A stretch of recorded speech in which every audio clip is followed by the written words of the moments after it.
আসসালামু আলাইকুম এভরিওয়ান, চলেন আজকে আপনাদেরকে পিঠা বানাই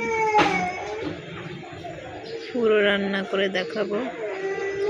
আমি সবগুলো রেডি করলাম, দুধ ফুটিয়ে নিলাম, সব কিছু দিলাম, সাথে চিনি, তেজপাতা।